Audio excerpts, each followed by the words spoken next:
Hi, this is Kyczy Hawk, and welcome to Glossary of Terms for Yogic Tools for Recovery workbook.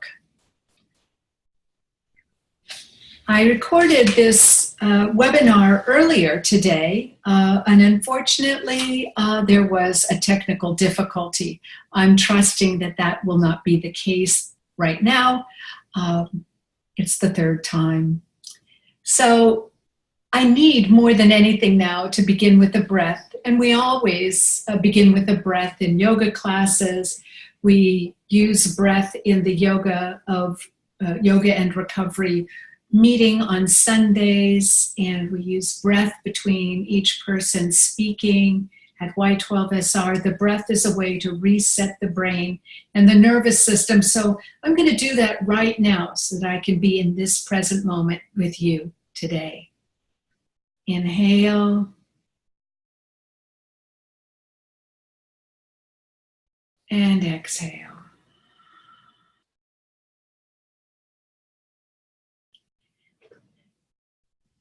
Thank you. Well, this is the first of 5 webinars on a variety of topics having to do with the conjunction of yoga and recovery. This first one being an overview of yogic terms as I know and understand them and utilize them in my book, Yogic Tools for Recovery.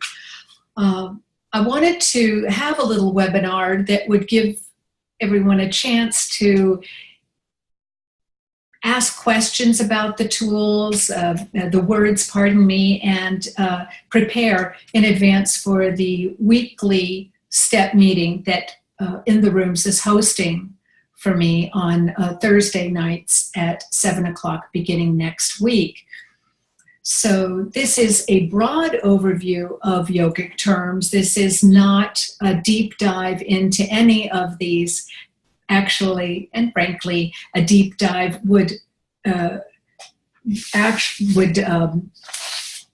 takes a lifetime.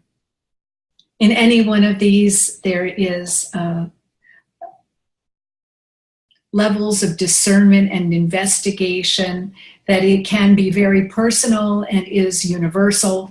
And you'll see what I mean once I start on this. So next week, we'll be doing self-care for sponsors and teachers to learn the ways to resuscitate yourselves as you put yourself forward in service, and how to create appropriate boundaries and how to replenish your prana. The following week is about the vagus nerve, why you might feel on edge, why you might feel that the second shoe is always about to drop.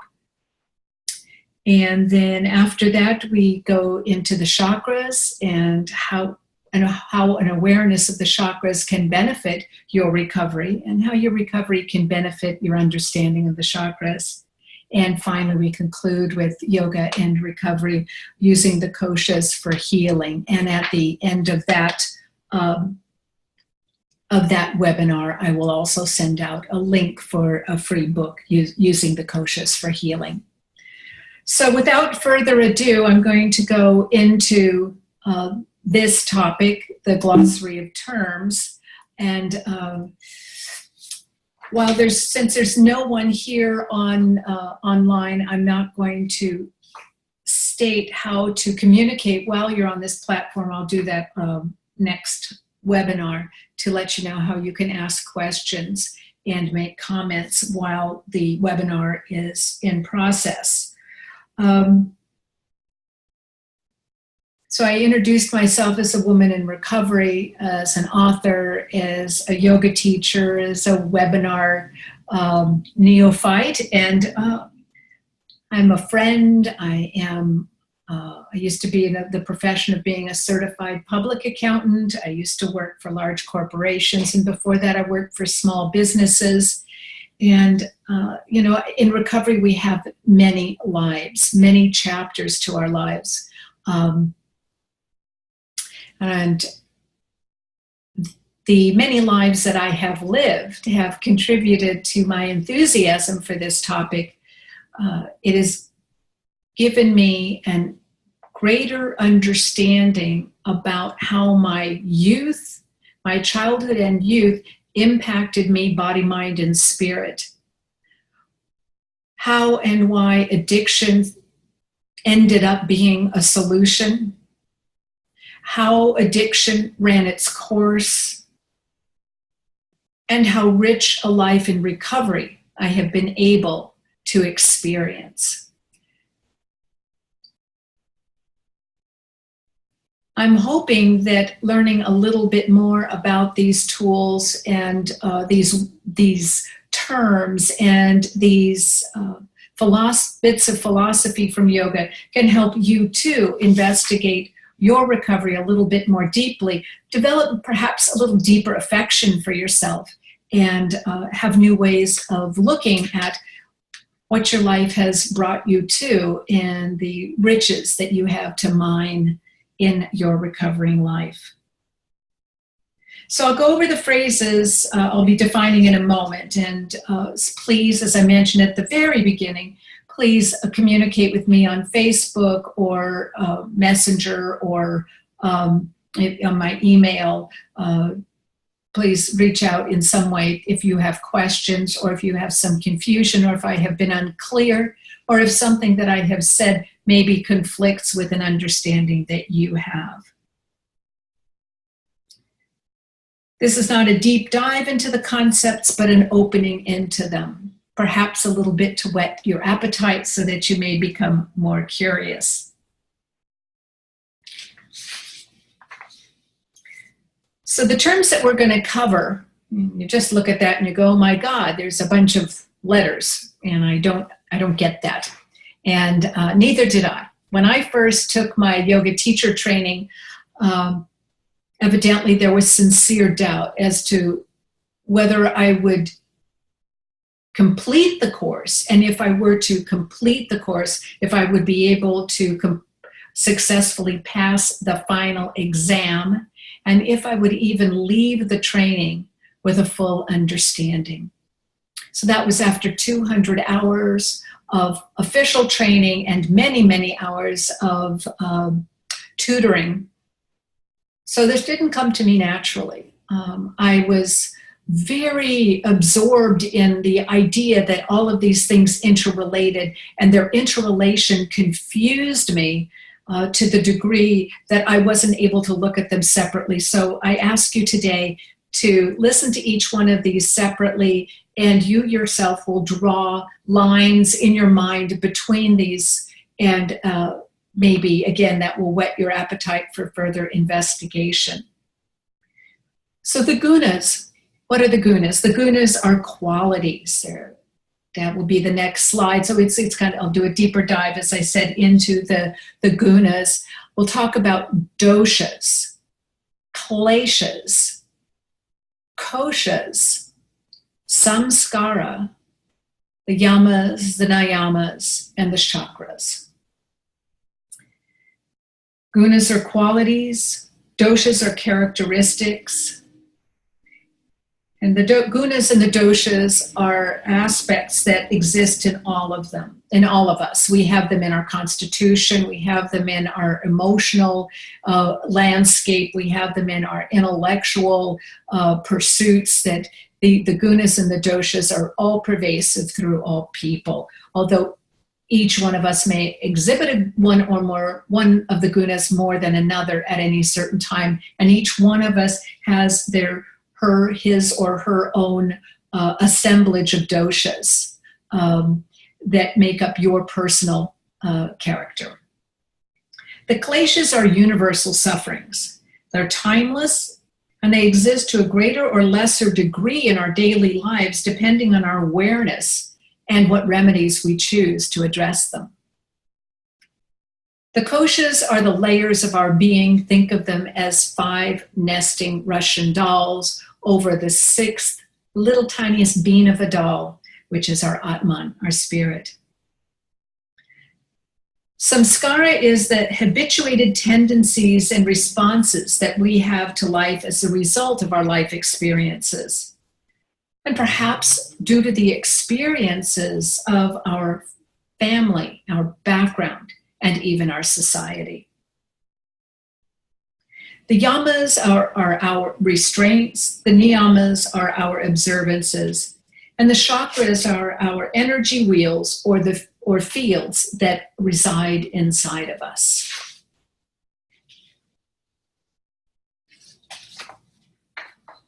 This is my favorite picture of the gunas. I, of course, love the lotus. And I love the fact that the lotus comes from the deep, from the tamas, through the rajas, into sattva. That it's all necessary for the lotus's growth.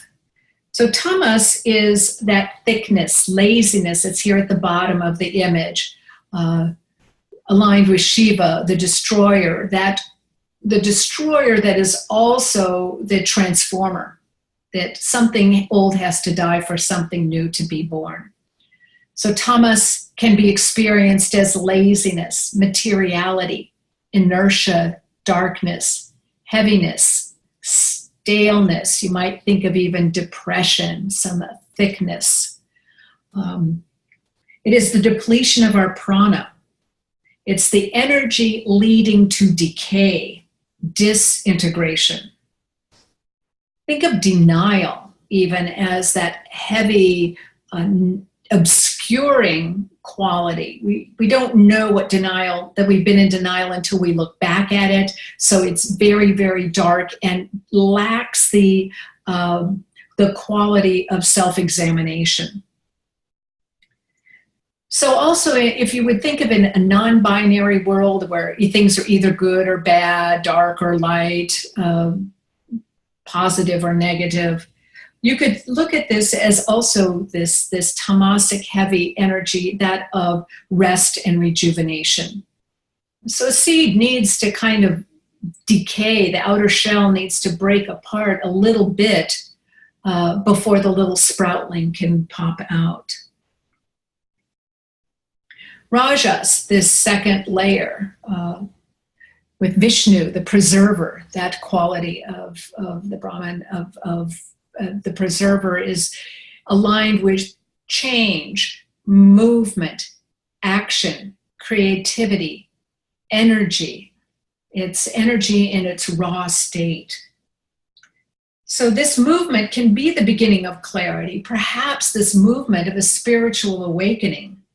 If we become stuck in rajas, we can become caught in perpetual motion, movement for the sake of movement, or even become addicted to movement. If you think about overworking, overactivity, the action of the person doing rather than the person being. So positive energy from positive uses of the energy of rajas will move us from tamas to sattva. And you can think of this being aligned with steps 4 through 9, because our steps 4 through 9 are steps of action, and we need action. We don't recover by thinking about it. We recover by taking certain actions, doing the reading, doing the writing, doing the sharing, doing the self-examination and the change. But we can't get caught up in doing. We also can discover our being. And that being can be sattvic, that harmony, beingness, purity, ripeness, fecundity, balance, and light. We find peace in sattva, peace in that harmony. And that peace we first begin to tinker with, if you want to think of it, with steps 1, 2, and 3. And then we drop down into that change, that rajas. And at the end of step 9, we come back into harmony, and you could think of steps 10, 11, and 12 as being that search for harmony, that maintenance of harmony. Unfortunately, life is variable, which is why these are age-old models for life. They're true throughout the ages because life doesn't stay static. We have birth, we've got family change, we've got jobs, we have opportunity, we have challenges, we've got divorce and maybe loss of a job, maybe an unhappy move, there's all this mutability in life. So once we found harmony, life changes, we drop back down into rajas and we make some adaptations. If we are overwhelmed, we may drop down further into tamas, gather our strength and our will and our ability to adapt, bump up back into rajas, and then move back into harmony. So it is, we're not static anywhere as long as we are in search of awakening. The doshas are energies that make up each individual. We all have all of them, vata, pitta, and kapha. We have each of these qualities to varying and unique degrees that manifest and present as dominant for us. These are physical, hormonal, intellectual, and emotional qualities. So to find out about your dosha, there are tools online that you can use to figure out what your dosha is. I have a quiz in my first book, Yoga and the 12-Step Path. You can go to Banyan Botanicals. Google now is a very rich place to find all sorts of information. So there's long questionnaires, shorter questionnaires to help you determine what your dosha is. And it's based on energetic, qualities, like what's your basic energy field like, what is your sleep pattern like, what's your digestive pattern like, what is your skin like, what's your bone structure like, how is your hair, your eye color, your visage. So there are lots of different questions to help determine which combination of vata, pitta, and kapha that you are. So I have a chart here that talks about some qualities of vata, pitta, and kapha. Let me tell you that at a broad level, vata is airy in energy level, meaning very movable, very modal. And a vata person will learn and forget quickly, will have perhaps a lighter, leaner body type, drier overall in skin and hair, less of a voracious appetite, could forget to eat from time to time, may have difficulty resting or sleeping, among other characteristics. So a vata person has the quality of dry, light, or cold, the energetic quality of rough or mobile, the tastes that are associated with vata are astringent or bitter. So there's 6 tastes overall, and so you can see that there's a couple of tastes associated with, or flavors associated with each dosha. When a vata person is in balance, if you were totally vata and totally in balance, you would have a great perspective, be creative, and express your artistic abilities without limit. If you were imbalanced, you'd experience anxiety, be spacey. That has to do with that airiness. Moody, experience insomnia, that lack of ability to sleep, and have stiff or dry muscles. The triggers to be going out of balance are not following your true self, eating on the run, meaning not honoring yourself and the food that you put in your body with time to appreciate that process. And because you're airy and very movable, you could be spreading yourself thin. That could trigger an out of balance condition. So a pitta person is quick to learn and remembers easily. The pitta person can be passionate, meaning their emotions all are very ramped up, moving from one intense thing to another. Physically, may have a medium build and constitution with slower digestion and a more fierce appetite than a vata, so may really show signs of disturbance when they don't eat properly and regularly. So they've got the qualities of hot, oily, and light, of being sharp and mobile. Their tastes are sour and pungent. When balanced, they have a high degree of discernment, quick memory, joyful. Imbalanced go more toward being judgmental, angry, controlling, experience inflammation, change in body temperature, out of condition or out of balance hormonal system. It may experience more skin rashes than another doshic type. And the triggers are overeating, eating while angry, and participating in overheating activities, because you run hot, when you're out of balance, being in overheated activities is not suggested. A kapha person is in general more grounded, more sedate, a better sleeper, and needs more time to study, but retains information very, very well. The body type goes to a fuller, more rotund body, is more robust. The skin is softer and more oily, the hair thicker and possibly more abundant. So as an earth and water element, they're heavier, slower, cooler. Their qualities are dense and stable, prone more to sweet or salty tastes for snacking. When their condition is balanced, they're gentle, emotionally even, and exemplify endurance. Imbalanced, very clingy, fearful of letting go, become obstinate or depressed, more prone to obesity and in general congestion because of that thick, oily constitution, may experience more sinus conditions, and when out of balance, may experience excessive sleep as a way to protect. Their triggers are a sedentary lifestyle, so you may be so prone to a less sedentary lifestyle that you become tamasic. You might be prone to emotional eating and the stuffing or storing of emotions. So I want to be sure that I'm still recording here.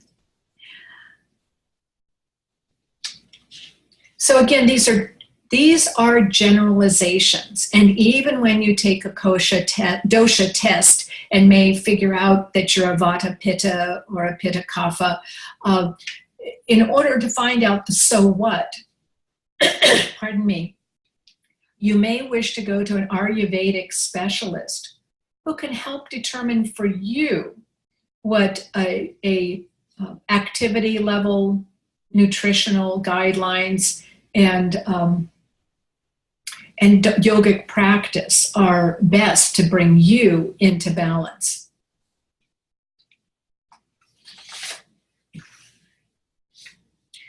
So our issues, our defenses, our defects, the nature of our wrongs, how we personally and individually express these can arise from both our doshas and our imbalance in our doshas. So while my fourth step may come up with more, because I happen to be a pitta kapha, I have a lot of problem with emotional overeating.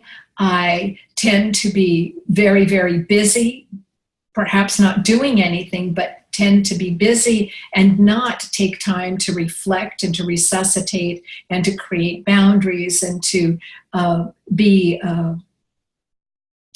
balanced in the way of allowing myself joy and being emotionally gentle with myself or with others. And my fourth step revealed how I was protecting myself when I was out of balance and how I acted when I experienced these triggers of overwhelm, of feeling out of control in my emotions. And so this might be a piece of the roadmap to help you with your steps. The kleshas. Oh, what a great picture. The kleshas exploding out of one's head. Now, the kleshas here are the English words are not in the same order as the kleshas written in the Sanskrit. So,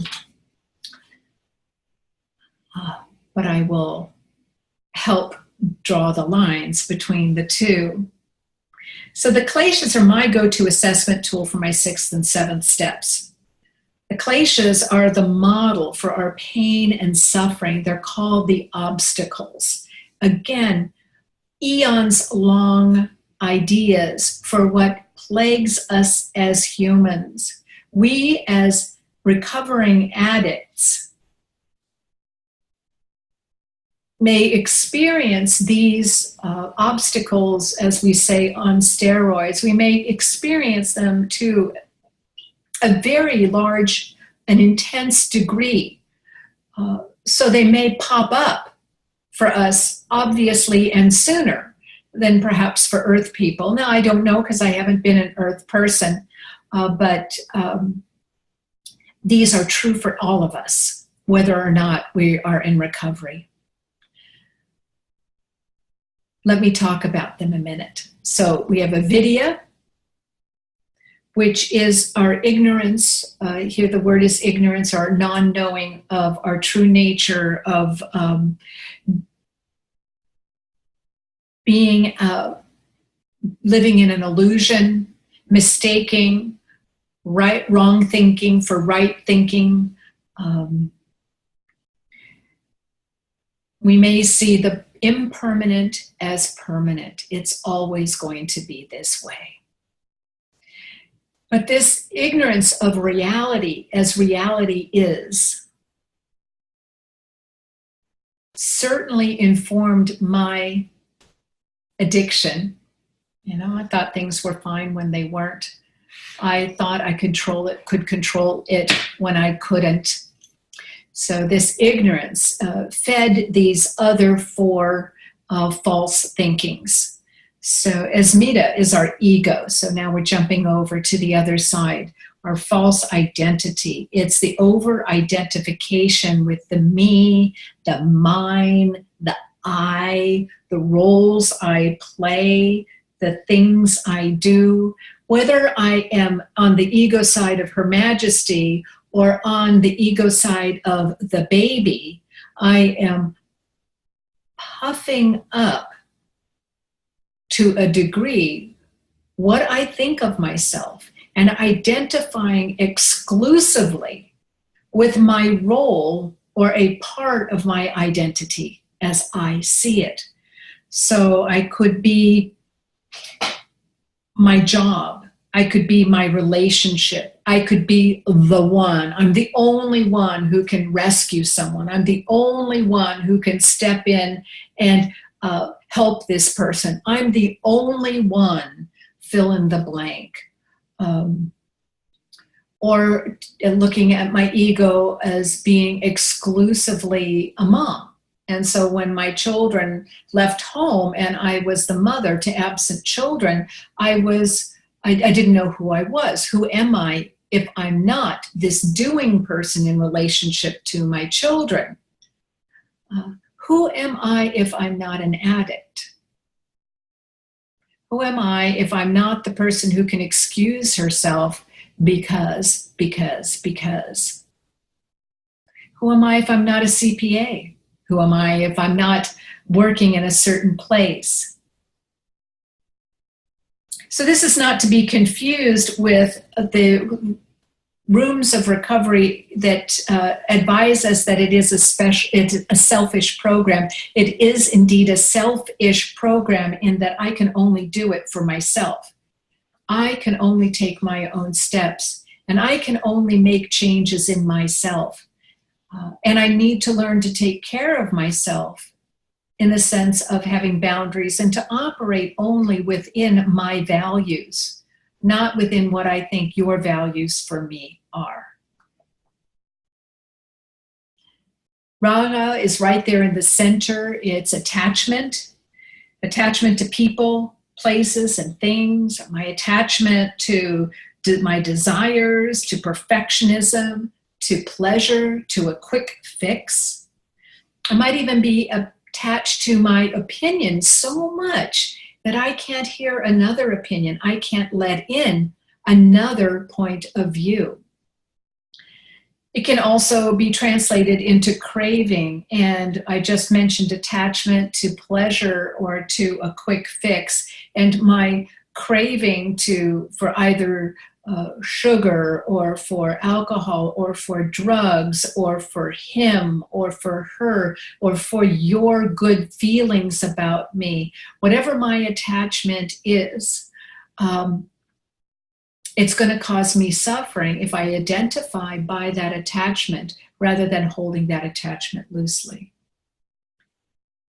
On the other side of attachment is aversion, and you kind of see a little heart here in this, in the slide here of attachment and aversion. They're both kind of both sides of one another. If I'm attached to one thing, I'm avoiding something else. So my attachment to perfectionism is totally a symptom of my aversion to criticism and my aversion to making a mistake or having you think I'm wrong or incomplete or not making the mark in some way. I may also avoid the pain of my feelings, and then my attachment might be to spiritual bypass. That is, I want to be the good AA girl or the good NA girl or the good ACA girl by having achieved something in terms of recovery, because I'm going to act like it, even though I haven't really worked through the feelings at a deeper level. So I'm avoiding my deeper feelings by doing some kind of acting as if to the detriment of working through.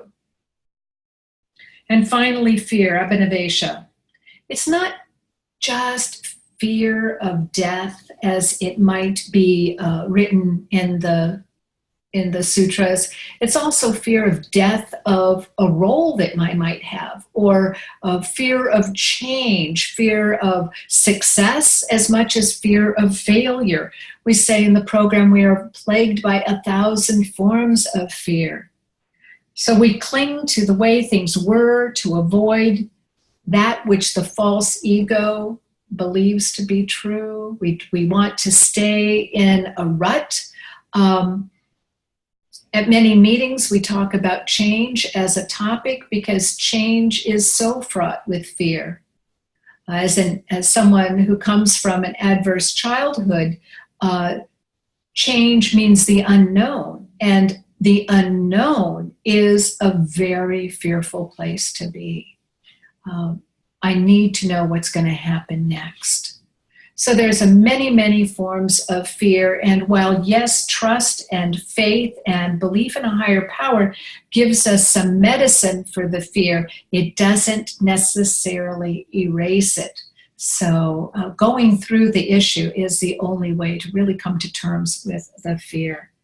But if the fear is too great, we come back to believing something false, that something impermanent is permanent, and we start the whole cycle through the kleshas once again. The koshas, that's those 5 nesting dolls with the little seed self in the middle, are what the yogis call our 5 bodies. We have a physical body, an energetic body, a psycho-emotional body, an intellectual character body, and our bliss body, our spiritual body.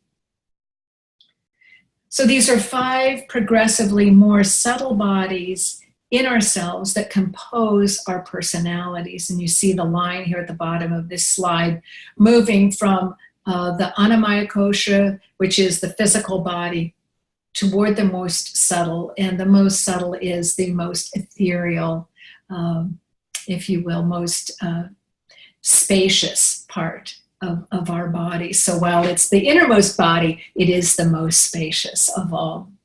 I hope to make that clear in a moment. So the Anandamaya kosha is the food kosha. That is what, when we eat, we create this. So we create our bones, we create our tissues, we create our physical body. We stimulate our physical body through our asana practice, through our pose practice. And our physical body gives us stability. Seating, lying down, standing up. We can use our understanding of our physical body, our awareness of our physical body to give us stability in the world. The pranamaya kosha is nourished by air and our life energy. So what we breathe and how we use that breath, that energy in the body is our pranamaya kosha. It gives us our vitality.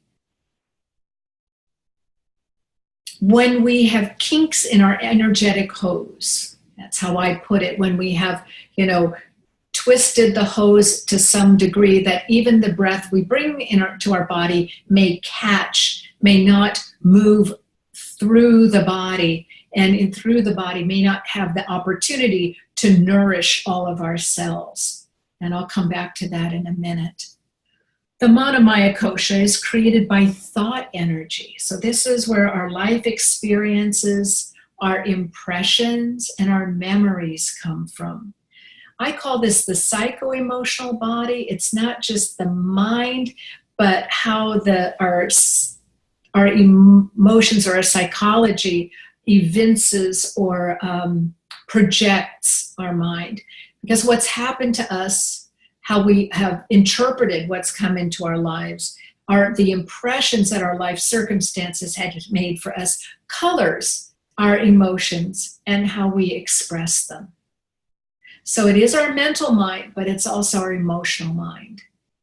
And in our mind can be brought from tamas through rajas into harmony, into sattva, and produce clarity. That is one of the general trajectories that we hope for ourselves, is to let the Manomaya kosha, the mind-body, become more clear and less occluded by the kleshas that I just talked about.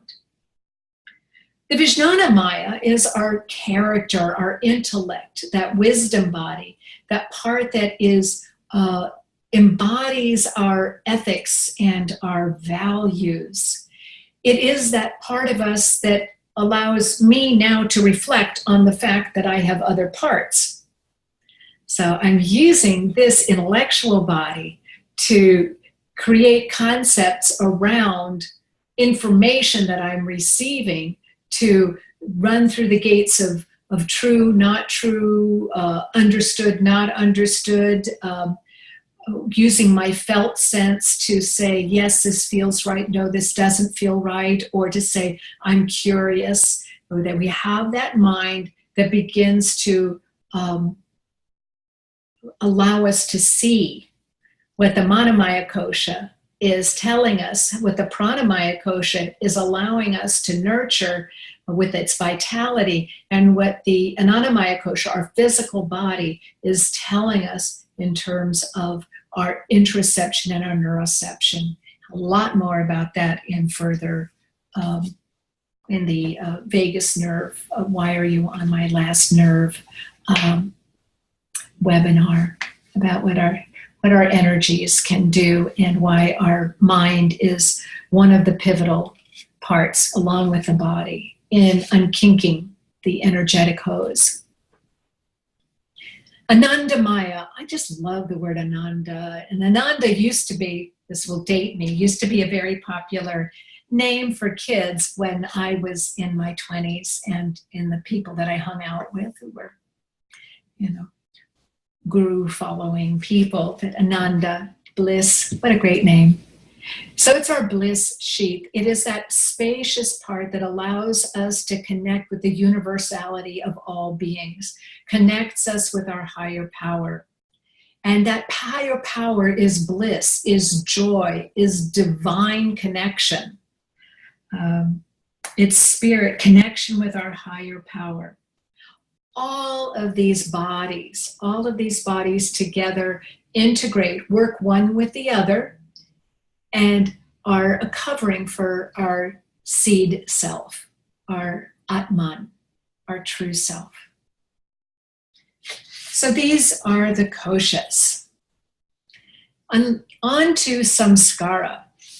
So I talked a little bit back there about the koshas, about the psycho-emotional kosha, which takes our impressions, and then our Vijnanamaya, which gives us some wisdom that comes from our ethics and our values and helps us maybe find some discernment in the validity of our mental impressions and helps us to hold our memories and allows us to revisit our memories when it's time to perhaps examine them for if they should be running the engine, if they should be the locomotive on our train of life, or if perhaps they are just a car on the train.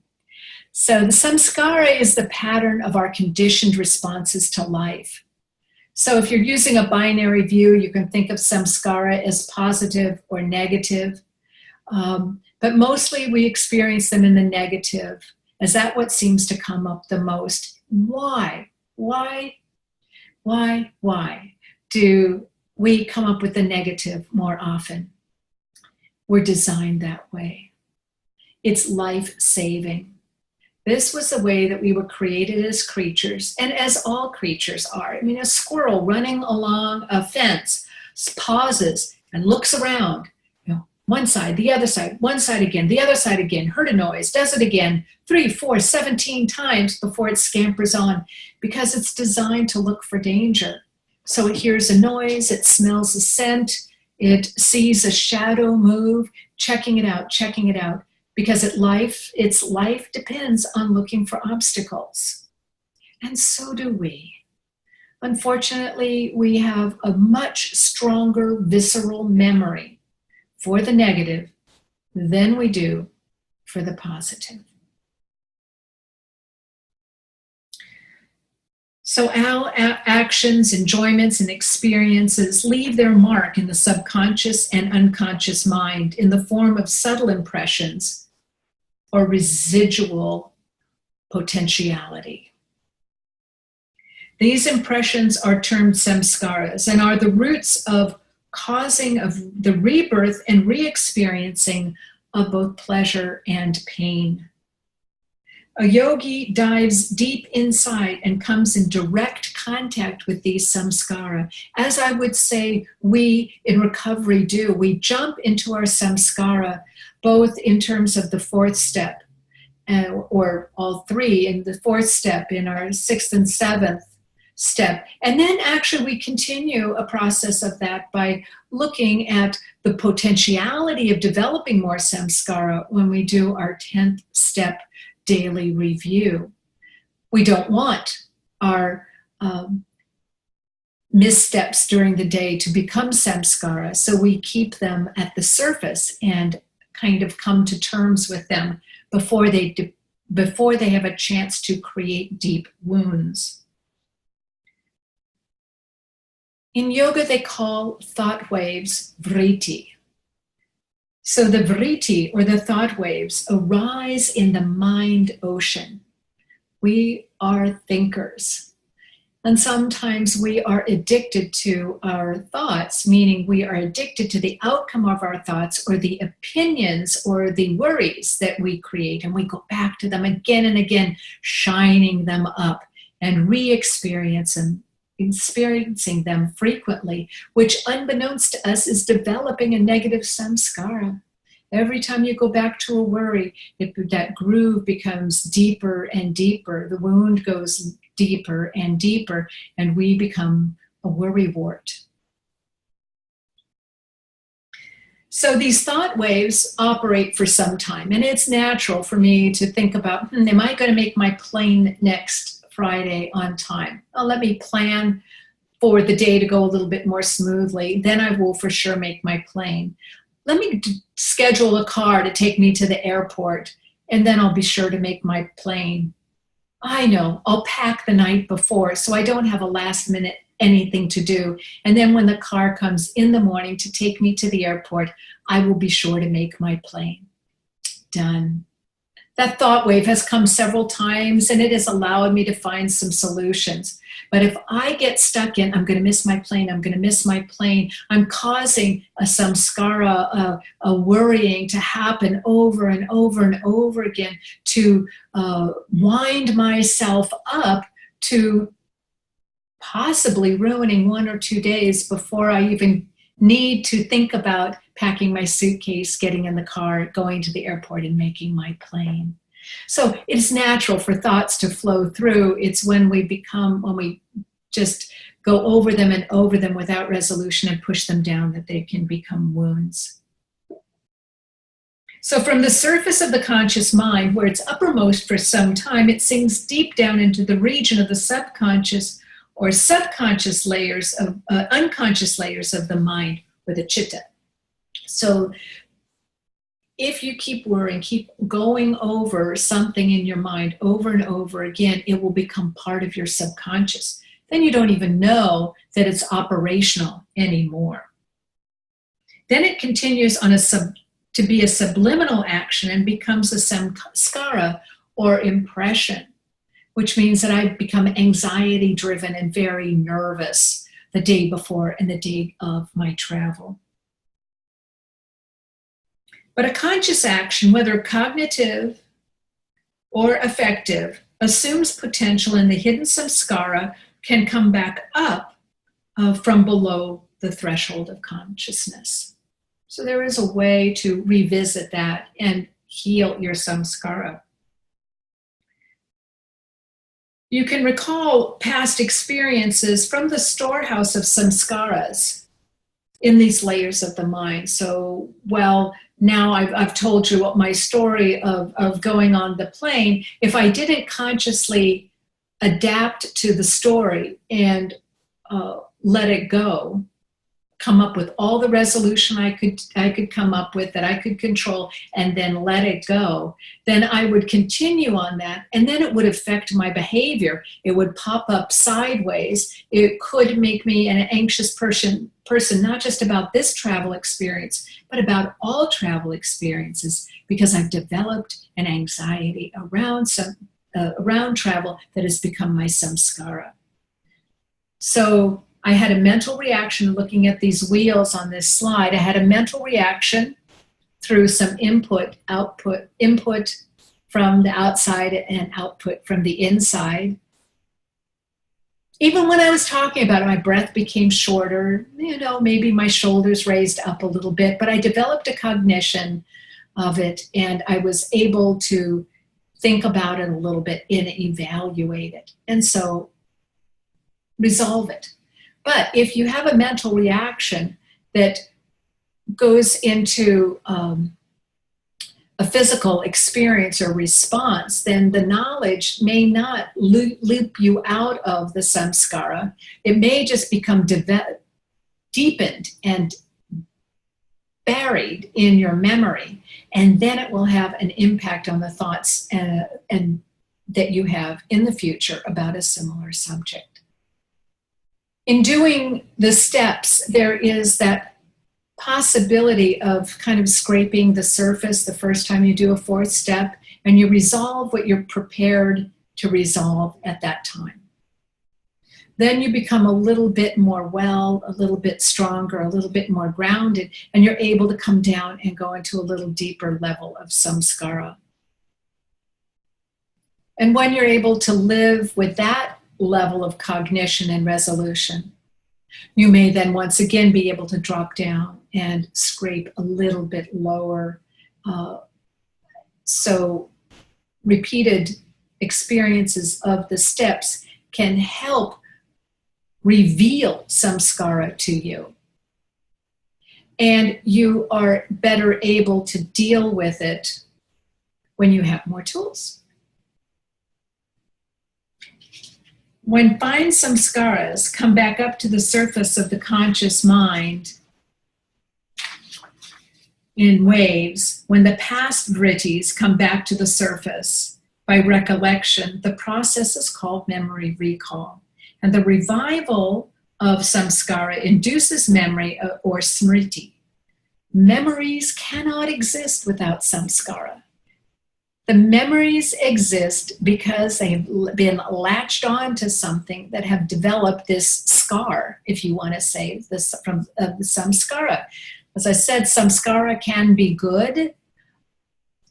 We can have a memory that comes back that evokes a pleasurable sensation throughout the body. However, when we're doing the steps, more than likely, the samskara is going to be around a difficult time, a difficult reaction, or a difficult memory. But know that you will not recall something that you are not prepared to address.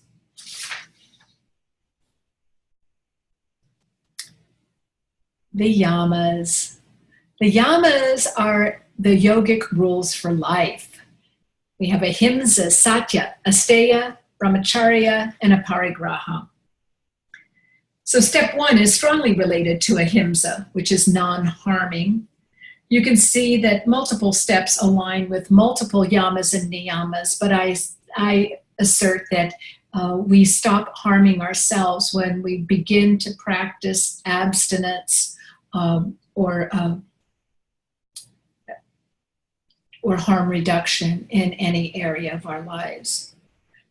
But ahimsa also relates to a sensitivity to all living things, that while it's not just non-harming, it is also compassion. And is the basis. It is the very, very first twig on the first limb of the 8 limbs of yoga, of Hatha yoga. So Hatha yoga has 8 limbs. There are the yamas, the niyamas, the asana practice, Raja yoga has 8 limbs. And the first limb are the yamas, the second are the niyamas, and then we have Hatha, which is the asana practice, the postures and the poses. Pratyahara, which is withdrawal of the senses, letting go of what's going on around us, and then later, even letting go of the vritti, the fluctuations of the mind. And then we are able to experience dharana, which is concentration, one-pointed concentration, which comes before our ability to meditate with dharana. And then we have the last limb of yoga, which is our turning ourselves over to the divine samadhi, or the infinite grace of universality. But back here to the 5 twigs of the first limb of Raja Yoga. We have ahimsa, we've got satya, which is honest communication. So you might think of this in recovery as restraint of pen and tongue, and even of pressing send. If we have the capacity to be honest with people, with ourselves, and with the present moment. So it's honest communication, but it is also honesty overall. And asteya is avoiding taking that which is not freely given, avoid taking that which does not belong to us. And you can think of it not just in terms of things, but in terms of time and care and concern. And we learn how to make amends around our asteya in our recovery. Brahmacharya is containing our energy. It translated originally as chastity, or non-participation in sexual congress, but there are many, many more ways that we have of distracting ourselves from being in the present moment. So it's broadened to include containing your energy to the present moment. It's non-excess, and if you think of recovery, that is truly our practice, is to avoid excess, not just of our indulgence in our primary, tertiary, or multiplicity of addictions, but to avoid emotional relapse. So it's a mindful awareness of all forms of obsessions and compulsions that can be an escape to reality. This is where we learn to live life on life's terms. And we break the bonds of addiction, with courage and with a positive use of willpower. Aparigraha, holding on to life loosely. So it's non-grasping, non-holding of outcome, non-holding of things, non-holding of excess of acquisitions or even people, to hold people loosely. So we have terms in recovery, let go and let it go and let God, let it be. Live and let live and turn it over. So avoiding that grasping and holding on to whatever issue is bothering us at the time. Niyamas. These are the way that we deal with living. It's our external practices. These are the observances. So Sosha is cleanliness, both external and internal worlds. So not just our physical body and our surroundings, but our thoughts and emotions as they impact the purity of our souls. Santosha is contentment. So we learn to be content with what life gives us, our relationship with life, with others, living in the consciousness of gratitude and joy, seeking healthy pleasure, and living a life of gratitude.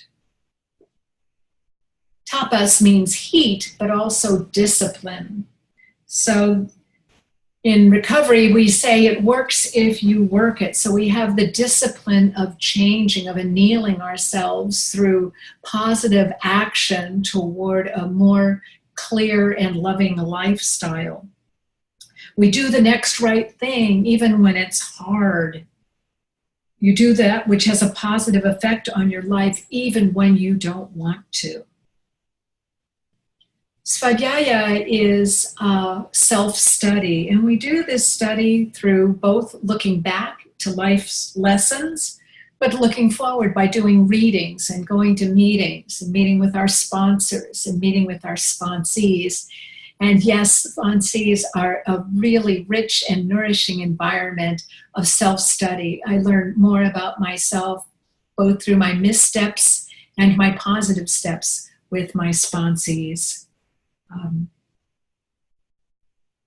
So we also learn from a connection with our higher power and learning from our luminaries in our chosen religion and our spiritual life.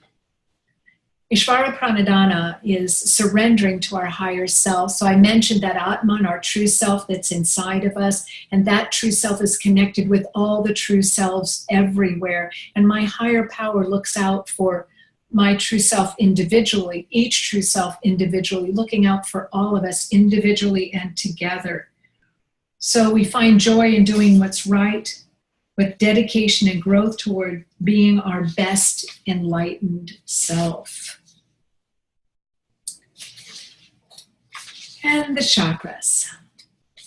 So here we have the ubiquitous diagram of the chakras, the root chakra, sacral, solar plexus, heart, throat, third eye, and crown. The colors relating to the colors of the chakras.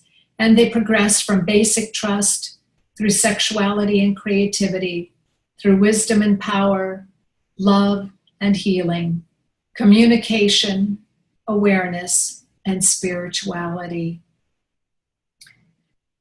So each is associated not just with a color, but with a mineral, with a scent, with an element, with an attitude and a behavior, among other things. And so I'll be doing a complete rundown in depth on the chakras and how they can benefit your recovery on September 19th, so just a month from now.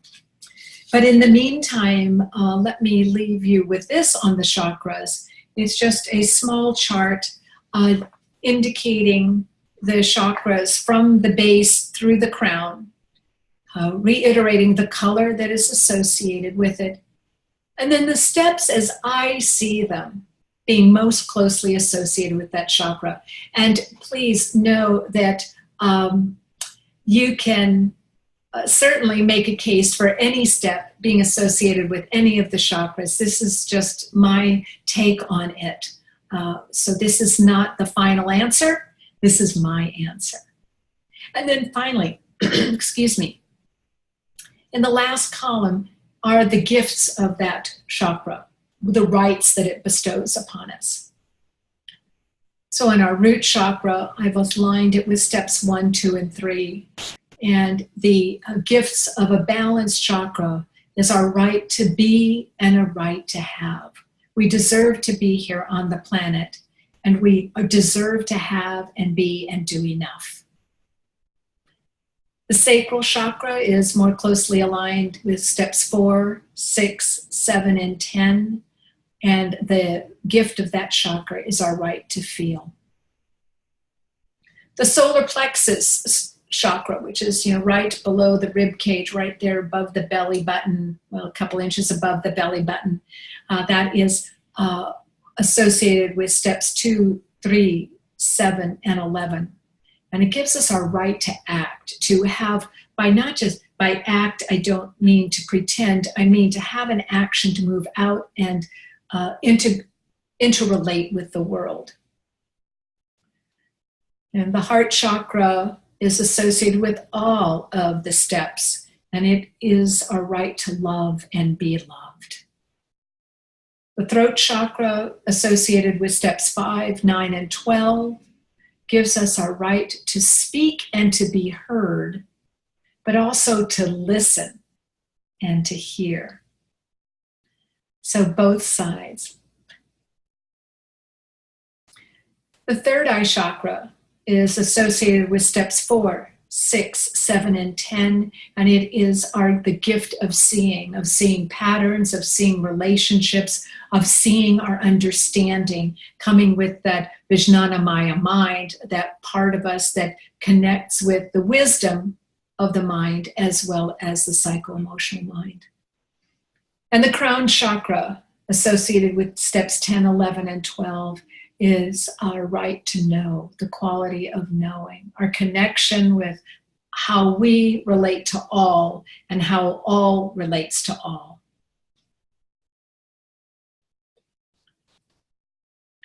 So these concepts, why have I decided to write these books or do this study or to pull it all together? I think that the expanded elements of the yoga philosophy can shed new light on recovery. I myself had plateaued. I'd done the steps a number of ways using a variety of tools, and yet I still felt plateaued until I engaged with yoga philosophy. And somehow those finer aspects of the tools that I've just gone over allowed me to see what was going on from a variety of perspectives. And the practices of yoga allowed me to have that neurological and physiological awareness of where I was stuck and what I could do to get me unstuck. Yoga is a healing technology. It is not an exercise. So using the therapy of yoga, the healing practices of yoga, with using it, aligning it more tightly with recovery, I really believe can expand the level of your recovery. Because we can become used to and inured to topics in recovery meetings, and perhaps a new framework can bring us to new awarenesses. And perhaps learning these terms and their application can give more depth to you in your own yoga practice.